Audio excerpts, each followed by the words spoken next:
Right now, we're here with our audio podcast for the New York State Association of Chiefs of Police. This is Dennis Nayer, the Director of Research, Training, and Development, and I have the privilege of being here right now with retired MBTA Sergeant Dic Donohue and Massachusetts State Trooper Chris Dumont. They just finished presenting on their harrowing encounter with the Boston bombers and the aftermath of what in all regards should have been a fatal wound for Sergeant Dic Donohue. So we're going to ask a few questions, talk to them, and get some information that the listeners can use and kind of have a little understanding of what happened on that day. So starting, the first question that I'm going to have for you is, and this is going to go to Trooper Chris Dumont, is what was the most important factor in surviving such a violent armed encounter?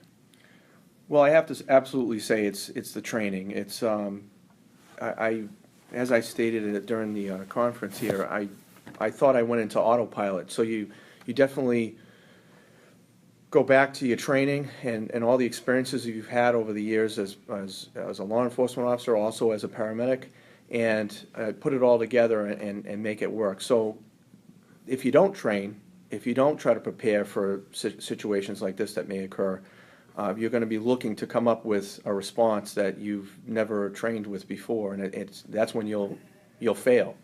So I thought that even with all the extraordinary things that were going on there, you have a shooting, you have explosions, that I was still prepared well enough that never having encountered a situation like that, I was still prepared well enough to respond to it. And I tell people all the time that I've heard people say, well, geez, you'll never see anything like that again. Well, we don't really know that. Something else might happen that may be more extraordinary. And you can never train for everything, but if you're only training for the most minor situations, then you're almost destined to fail. Right, and it's almost one of those situations where the more you put the odds in your favor by training and preparing, the better the chances are. Yes, the repetition. Sometimes during training exercises, people think that you may go a little bit overboard trying to replicate a scenario. You can never be wrong. Right. That's an excellent answer. And so do you wonder if there's anything you could have done differently in a tactical sense, or maybe even train different to better prepare for that fateful day? Well, you can always look back and find some mistakes that were made, which I talked about during the presentation. But all in all, the right things happened. Teamwork was very key. Some of the mistakes or the things that I thought I could have done better, as time goes on and you work, you maybe think you know something or you've trained enough in a certain area, but sometimes you need to go get refreshed and learn what's new out there. So even though I'm a paramedic and I had all this medical training, there were certain things that I could have done that would have made things better. Not necessarily maybe for Dic in this scenario, but for anybody that suffers a traumatic bleeding injury. No longer is basic first aid or just CPR enough for first responders, whether it be police, fire, or EMS. I agree. And anyone can be in a situation where they have to render emergency first aid, and the time to learn it is well before the situation happens. Right, and if you don't care about doing it, if you're not even thinking about taking care of yourself, obviously we're there to take care of other people, but if you're injured yourself, you need to be able to take care of yourself. If that's not enough of a motivation, then there's something wrong there. You have to rethink your mindset.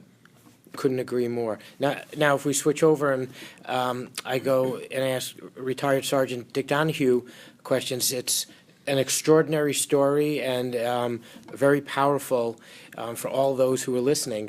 And my question is, what have been the most challenging parts of the recovery process for you, Sergeant? Well, learning to do everything again and doing things differently have been a challenge.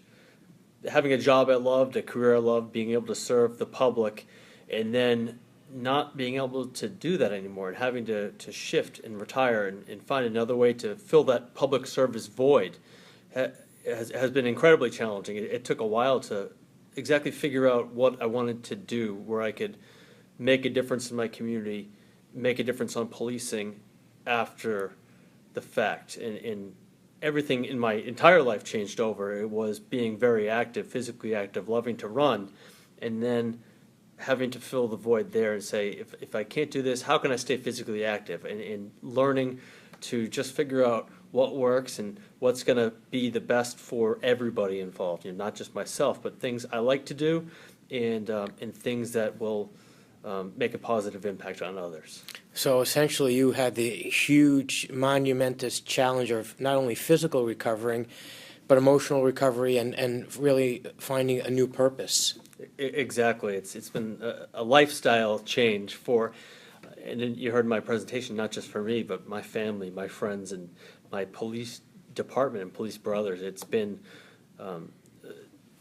completely changed. And losing a friend in the line of duty, these things have a profound effect on your life. And I think the only thing you can do is just every single day set goals and just do the best you can and use the resources around you to do that. Well, from a listener's perspective, from being in that audience, it's incredible what you've done and how you've transformed and the tremendous strides you've made. That I think came out loud and clear to all those who were listening. What do you think were the most important support mechanisms from your family, friends, and peers that helped you to get through this and to get to this point? Really just being there was part of it for my family. I could think of some of my toughest days, whether it be at physical therapy or just that pondering, what am I going to do with my future?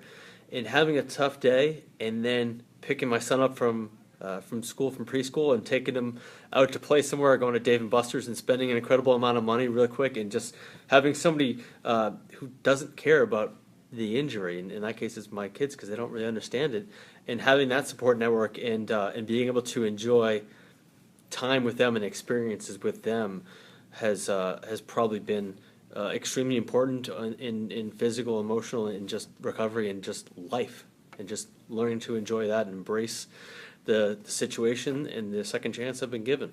That's incredible.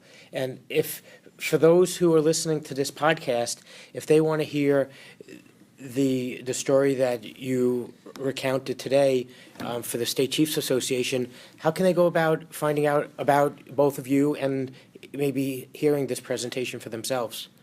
Sure. My direct email is, if all of it's spelled right, is dic@dicdonohue.com, and I can kind of share that email address with Chris and anything like that. So it's dic@dicdonohue.com, and I'm always online on Twitter at Dic Donohue, DICDONOHUE. And between rants about local sports, I also focus a bit on police training and some ridiculous things that happen to me having two little boys running around.